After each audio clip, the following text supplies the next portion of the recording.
The amount of frustration it just took to get to this point is insurmountable. I just sat here trying to mess with Streamlabs for a second because for some reason it wasn't letting me record. So the fact that we are having this one-way conversation right now is fantastic. Hello everybody and welcome back to my channel. If you are new here, my name is Gia. I am a 28-year-old lady who, yes, still lives in my mom's basement, and today I wanted to do the March and April wrap up. Like I have said previously, I've wanted to turn wrap up videos into a bi-monthly thing where I wrap up 2 months in one, just to give myself a little bit more space to produce other content because I'm only putting out 2 to 3 videos a month. That could change, but put a pin in that later. I will also be super honest and say that I did only read 5 books between March and April. That is terrible for me, but I also read 14 books between January and February. So we had a very good start, and then I immediately fell off a cliff. I don't know why that happens, but personally, I think it has to do with my reliance on World of Warcraft as my primary form of entertainment, but I have been doing a lot better. So I do often notice that when new seasons come out, I tend to game more and read less, but I'm trying to get back into it. It's been a whole thing. I've also been working a lot more. I've hinted at it a couple of times, but I am moving at the end of August. I'll be moving to Washington, so I'm trying to work as much as possible, and that has led to me not having a lot of free time at all. Right now, I'm in the middle of working what is probably going to be a 19-day work streak, and I am going a little bit insane, but mentally I'm pretty okay. It's just that I have been working a lot and I haven't been reading as much. Also, I have a sty. I've never had a sty in my entire life. I think it should be fine, but my eye is itchy and it hurts all at the same time. Every time I blink, I want to. So like I said, I read 5 books between March and April, which is very low for me. Really, that's about half of my normal output. I did also DNF 1 book. I will also talk about my current reads that I have going on because it has been taking me a lot longer to get through certain reads, and I think it's because of what I decided to read that's why it's been taking me so long. The first book I wanted to talk about is Kingdom of the Cursed by Carrie Maniscalco. I rated this 4.75 out of 5 stars. I really got to start writing things down when I finish books because I really do forget. I will say though that this series has kind of inspired me to do a Mike's Mike-esque video where I'm, pointing at all the pictures on the wall, because by the end of the book, that's what I was doing in my head, was just doing okay, well, this person is related to this and this is this over here. And there's just so many little things in this book, like world building wise, that were very confusing for me to keep track of. So I want to go back and I want to understand. I want to get it. I want to understand what Miss Carrie Maniscalco is trying to say here. I also thought that Emilia and Wrath getting interrupted like 4 times in this book was actually hysterical. Like, it was getting to the point where I thought it was just a bit. I was like, okay, I actually don't think she's gonna write a sex scene, because I genuinely think like this is just a bit at this point. The twists were really good. I personally had a lot of fun with it, and I was like, I may have been confused, but it was a fun kind of confused where I wanted to learn more about it, and I'm kind of tempted to go back and reread, because I read Kingdom of the Wicked back in, I think, 2023, and I waited until 2025 to read Kingdom of the Cursed. I may have actually read the first book in 2022. I don't remember, but I'm kind of inspired before I read the third one to go backwards and read the first one and the second one again before I read the third one and do the whole like pointing at the wall thing. I think that would be really fun. I think that would be a really good video for me to do. Okay, next book, no one's going to be shocked, but I read King of Sloth by Anna Huang, and I did not really like this one. Explaining why is going to make me sound not shallow, but like kind of, I guess, annoyed at the main characters. I understand that the main thing that Anna Huang is going for is that every hero or man, I don't even want to say if they're all heroes necessarily, but they're all supposed to be embodying the sin of the book, right? So when I got to King of Sloth, I knew that the man in question was going to be probably a lazy sack of shit. I expected that. So when I got a like party boy, nepo baby, who's the heir to a massive fortune, who doesn't want to live up to his potential because he doesn't want to do what's expected of him, but also he desperately wants to do something he's successful at. He just doesn't want to be pushed to do it. It kind of reminded me of when, it's a little bit of an ADHD dysfunction thing when you go to take the trash out and then someone tells you, hey, go take the trash out. And then you go, well, now I don't want to. I just found Xavier to be really annoying. Like, I understand it was the entire point of his character to be like the rich party boy, Nepo baby. And I mean, not even Nepo baby. The point of a Nepo baby is that they do something. That was Xavier's entire problem, is that he literally did fucking nothing. I was intrigued by the idea of it being a like rich boy and his publicist relationship thing going on. Like, that's pretty juicy, I'd say. But he was just so annoying, and I was like wanting to shake him the entire time. Like, I don't actually know why Sloane liked him that much. Like, as she got to know him as a person and got to understand why he was the way that he was, like, she saw him in a more like human sense. But I personally would have been extremely annoyed by him. And I think that this is going to lead me to start a new bit on this channel, a new thing I'd like to be known for, which is to answer the simple question: did I like the man in this relationship? Because I think that that affects how I like the story. Is at the end of the story, I have to think to myself, were these characters likable? In that, was the man likable? Because most of the time, the main perspective character is going to be the woman. From my perspective as a reader, did I like this man? Did I like Xavier in King of Sloth? No. I rated this book a 3.75. Did I like Sloane? Yes. I thought she was very fun. However, every single time that the book mentioned that she had her hair pulled back in a like severe ballerina bun, I wanted to end it all, because there's like the whole like, the hero takes her hair down for the first time thing, and it's like, did all that hairspray just kind of make her hair fall forward? I know that that's like really dumb to think about, and I know that's like, I'm not suspending my disbelief enough to not think about the fact that when you take a slick back down, it's going to look like an absolute mess. Every time it got brought up that she just had her hair pulled back in the most severe bun possible, I was like, does she not have a migraine? Is she not tired?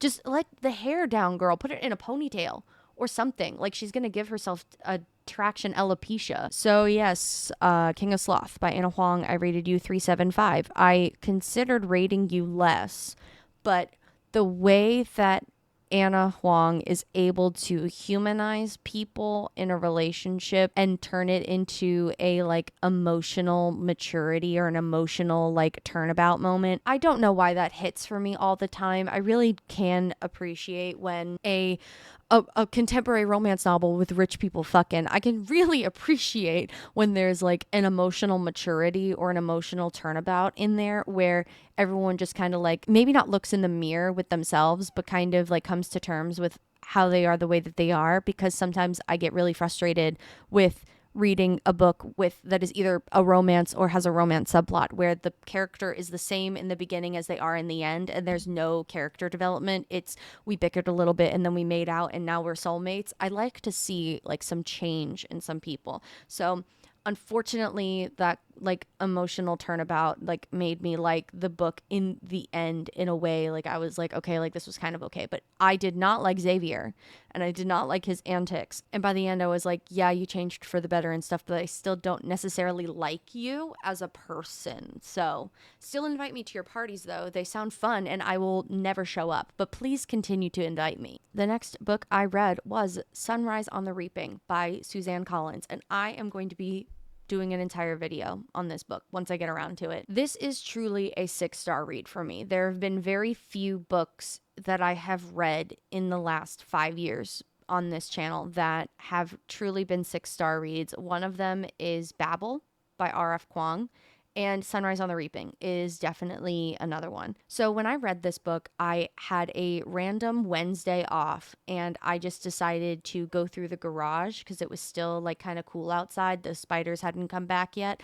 So I was going through my belongings in the garage, like sorting through like dishes and stuff, because I moved into my mom's house 4 years ago, and everything that has been in the garage for this long has never like gotten out of the garage. There's a lot of things in there from when I was living alone that I haven't touched, a lot of kitchen stuff, like my dishes, and I wanted to go through and repack everything. I have pictures and stuff like what it looked like, but I basically went through every box and unpacked every box, went through everything, and then repacked it in a more secure thing. So I was really just doing a lot of like moving stuff around that day. And I had an entire day off to listen to this book in one stretch. And for the first time, actually, in a while, I did not listen to the book sped up to like 2 times or 2.5 speed. I only listened to this book at like 1.5 maybe, just enough for me to like understand, but I slowed it down because I needed to actually hear what was being said. And I cried several times. Like I was just standing in the garage, like mom was out for the day, so there wasn't another car in the garage. So I was just sitting there, like my hands on my hips as I'm disassociating into space.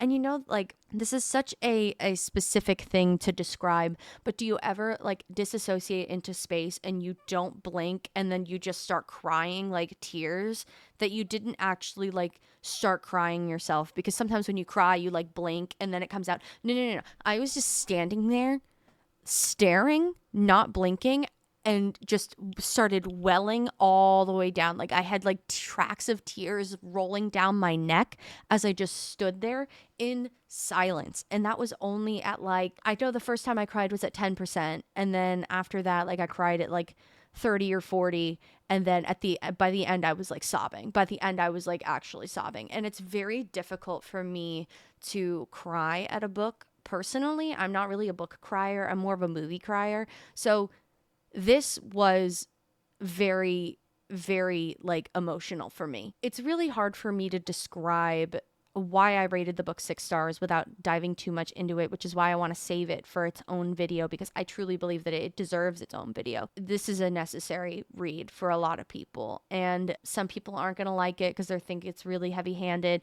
I personally love it. I won't say that I hope that Suzanne Collins writes another installment in the Hunger Games, because she said previously that she only writes when she has something to say. And I think that as readers and as fans, that we should always respect that authors don't owe us anything. I would love to see a Plutarch prequel. If I were to speak that into existence, I would really like that. I know some people like to toss around the idea of either a Finnick or a Joanna prequel.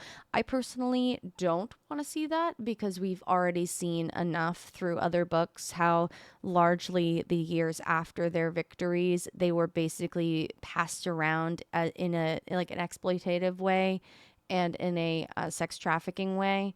And I don't necessarily think that needs to be a book. I do believe that maybe that could be a plot. I really don't know what there can be said about their stories diving deep, other than just analyzing the underbelly of the Capitol and making us hate them even more. But we all know what happened at the end of their stories. I mean, Finnick unfortunately died at the end of Mockingjay, and Joanna survived, yes, but it's like, I don't know what there could be said about their stories other than just showing us them suffering for 450 pages.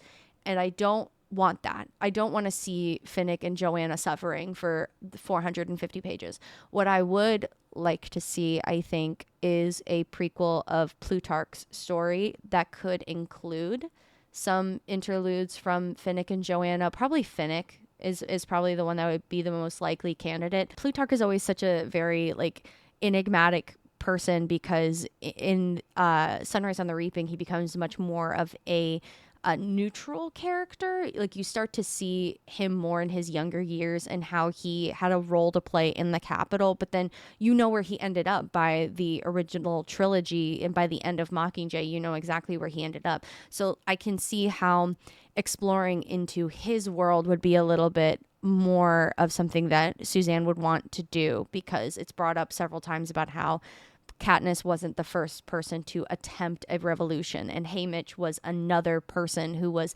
set up to be someone trying to lead a revolution, or at least being a figurehead of a revolution. And I would love to see, I think personally, the intermachinations of someone's mind, of how it comes to like not being the puppet master of these revolutions, but playing an active role in the behind the scenes of those revolutions. Interludes from probably Finnick's story about the underbelly of the Capitol and what made Plutarch change his mind. Yes, Sunrise on the Reaping, 6-star read. And if I could ever get my Plutarch prequel, it will also probably be a 6-star read. Oh my God, I actually have a book I can hold up. This is so exciting. When I say I can hold up a book, it's not that I read the book physical. I still read the book as an ebook. I just also bought a copy. I broke my 487 or 486 day book ban to buy a signed copy of Everything is Tuberculosis by John Green. I actually have a signed copy of the Anthropocene Reviewed up there as well. So they're sisters. They've been reunited on my bookshelf. I might have brought it up before. I don't know, maybe like once or twice, but in these envelopes are my baccalaureate degrees. One of them is in anthropology and the other is in public health. One of the things that I focused on in my degrees is in my public health degree, I was focused in infection control. I was very interested in infectious disease transmission and infectious disease prevention. Now, graduating with that piece of paper in August of 2019, when the pandemic started in January of 2020, sounds like a massive practical joke. And in my anthropology degree, I focused more in bioarchaeology and medical anthropology. So bioarchaeology being like, okay, if archaeology is the study of the past through material remains, bioarchaeology is the study of the past through human remains. So I focused more on studying the human skeleton, human anatomy, and then also things on the skeleton. So certain diseases can leave certain skeletal markers on the human skeleton. The two diseases that I was most interested in and studied the most extensively were syphilis and tuberculosis. So both syphilis and tuberculosis can lead to skeletal necrosis in the later stages. With syphilis, it is more attributed to like tertiary syphilis. This is something that happens like way over time. You've had to have had syphilis for a very long time for this to happen. It's actually rumored, I think, one of my favorite history fun facts is that it's actually rumored that Friedrich Nietzsche suffered from tertiary syphilis in his later years, and that's why he was low-key crazy by the end of his life. So I was incredibly interested in not just the manifestation of, but what it meant for the quality of life and the big like health picture of a person that had either syphilis or tuberculosis so severely that it was causing effects on their human skeleton, whether it was leading to neurosyphilis or skeletal tuberculosis that can also get into the bone marrow. There's a lot of things that can happen here, but mostly it just means that you have had that disease for so damn long that it is eating you alive from the inside. And something that I was always very fascinated about the human skeleton is that it gives you a snapshot of what someone's life was like when they died, whether that was a lifetime of manual labor and you got to see like the calcification of the lumbar skeleton, or you got to see like different markers on someone's body that they've broken their arms sometime in their life, or there are things that you can do to study the diet of somebody, or even whether or not they died in the same place they were born by breaking down the tooth enamel in their teeth. When you break that down and look for isotopes, you can break that down and determine what somebody was eating or where they were born and died. Like there are things that the human skeleton can tell us, and that was something that was extremely interesting to me. But I was interested in it from like a infectious disease standpoint, interested in how infectious diseases shaped the lives of people of the past. And those two diseases were the most interesting to me because they presented very similar, and also tuberculosis is still the most deadly disease in all of human history. And it is something that John Green says is curable. He tells us the truth. It is a curable disease. And the fact that the world is the wealthiest that it's ever been, and that there is a cure for something like this, and yet it's not cured, is something that will haunt me, because somehow the world was able to come together to get rid of smallpox and completely eradicate smallpox worldwide. But the fact that they're unwilling to eradicate tuberculosis it's heartbreaking. It really is. It's heartbreaking. And now, it being in the United States, tuberculosis is becoming endemic again. And that is also, that's extremely scary. It being in a place where access to healthcare is not equitable and access to healthcare is not affordable across all classes. This was a difficult read. I won't say that this is a fun read. It is an interesting read. It is a sad read. It is a read that will make you really reflect on the healthcare system of not just the United States, but also the world. And it really puts into perspective what life is like in other places. Because he talks about Sierra Leone. I'm so sorry if I'm remembering this wrong. I'm a Vlog Brothers watcher. I should remember this. It is Sierra Leone. I just checked. So yes, I did rate this 5 stars, and I did also think about doing a personal review of this because I did go through and I highlighted a lot of stuff because I really wanted to talk about the book and break it down and really come with my background a little bit. I thought that that would have been a really fun and informative thing to do. I don't think, well, maybe it would be fun for me, but not fun for everyone because I'm not necessarily an education channel, but still, like, I love it when any person on the internet like speaks from a point of education and is able to say like, hey, I'm able to talk about this a little bit because I have a degree in this. Like, I think that that's fun, and you should be able to use your knowledge for stuff other than just your job. You should be able to just talk about stuff you like because you went to school for it. So we're seeing a trend here from where I went from a book I really liked and I really wanted to dive more into to a romance book that was kind of a miss to a 6-star read, one of the best books I've ever read in my life, to a more not like a nonfiction, reflective and informative read that's pretty difficult to get through because you really should pay attention. To the last book that I read in April, actually I finished it right at the end of April, was Babylonia by Costanza Casati. I don't know how I feel about this book. I will be so honest with you. I rated it 3 stars and I still don't know if I rated it appropriately. I still don't know if that's like accurate reflection of what I think the book should be rated. I am confusion, and I have a very detailed review that I think I'm going to write. And I hate when I say that, like, I'm going to talk about this book now and what I rated it, but I'm not going to tell you everything about it until I give it its own video. But like oh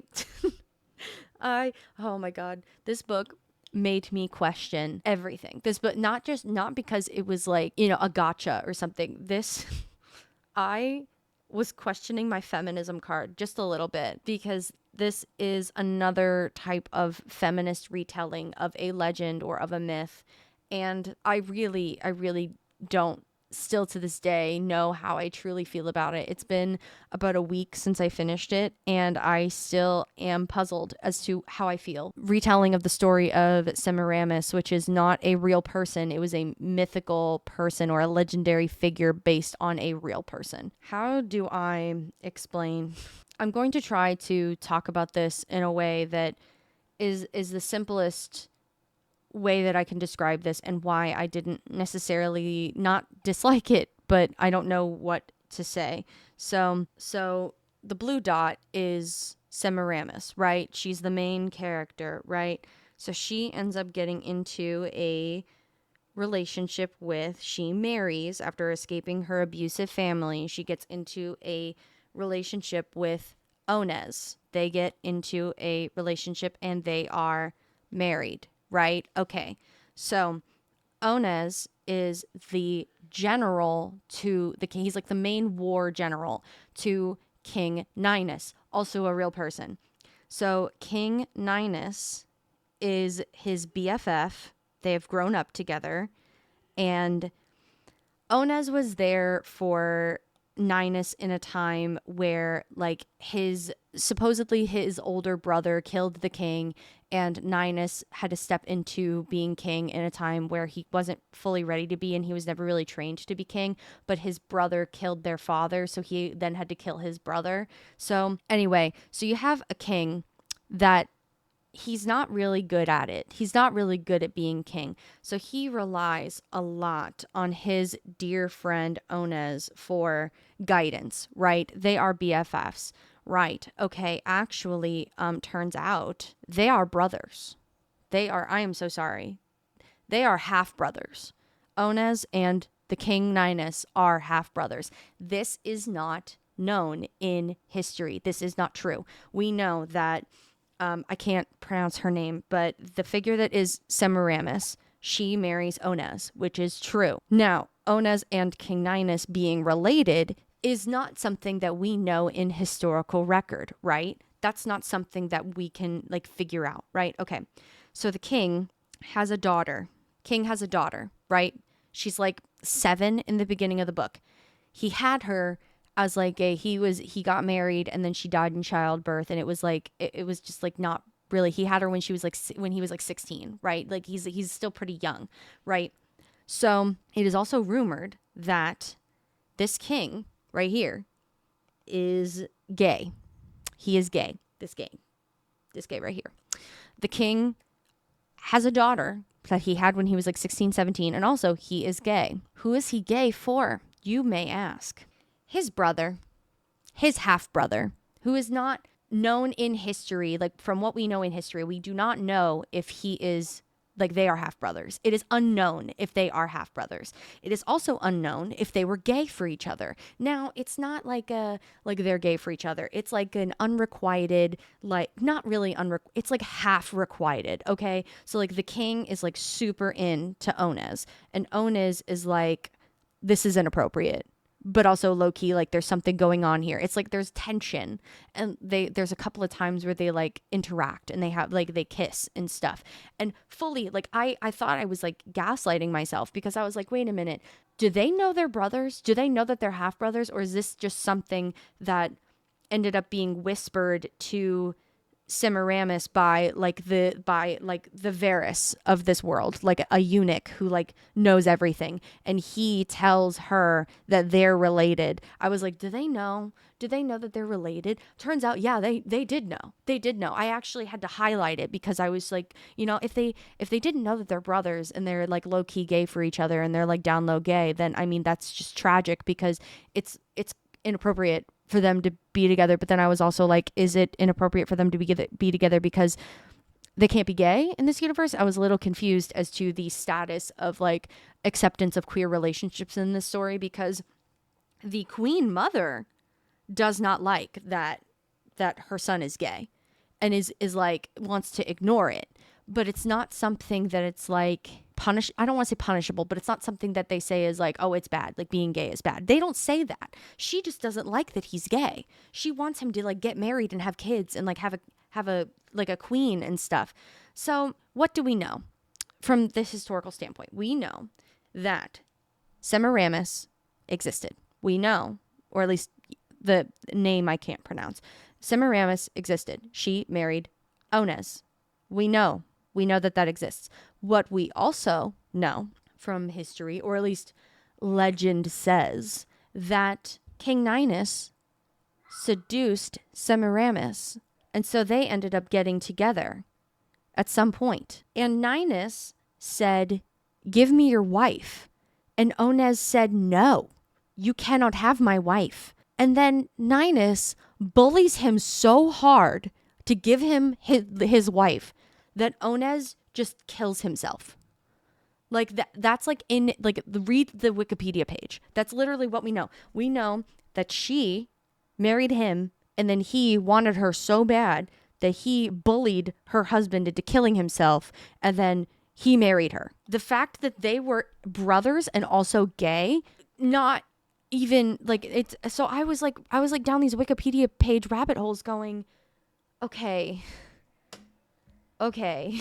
like, take a good deep breath. And I was just like, okay, so what's the status of queer relationships in this universe? But also they're brothers, so it's like the queen mother is upset that her son is attracted to men, but also they're not bringing up the fact that the man in question is his half brother.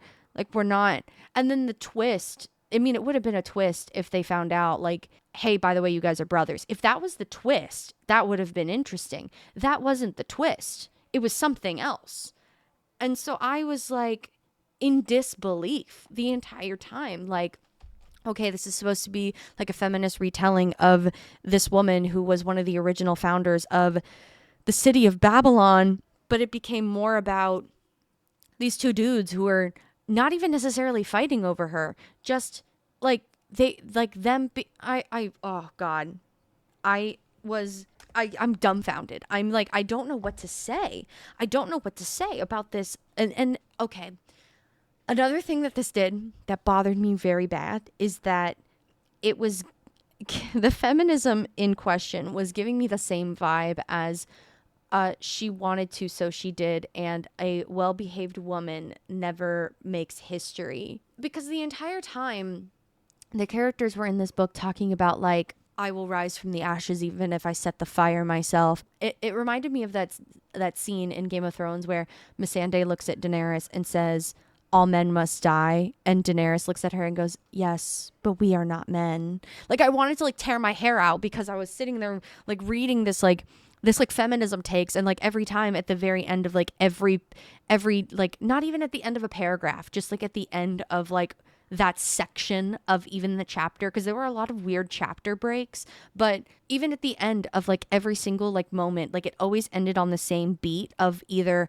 referencing the Epic of Gilgamesh, which I need to look into that. I need to see if that's like accurate, if it would have been like accurate for those two things to exist in a way that the Epic of Gilgamesh could be referenced so often in this book, but also and ending every single chapter break or chapter with things like something along the lines of, I was born from nothing, and I always said I would become something. Or my favorite is when the prophecy goes like, hey, so the prophecy says that you're gonna die at the hands of like your wife. And he goes, well, I don't have a wife. It's like, okay, but you're gonna die at the hands of your wife. That's interesting. Or, oh, the prophecy tells of a woman who comes from nothing, who like steps up and like gains power and like changes the world. And they go, huh, I wonder who that's about.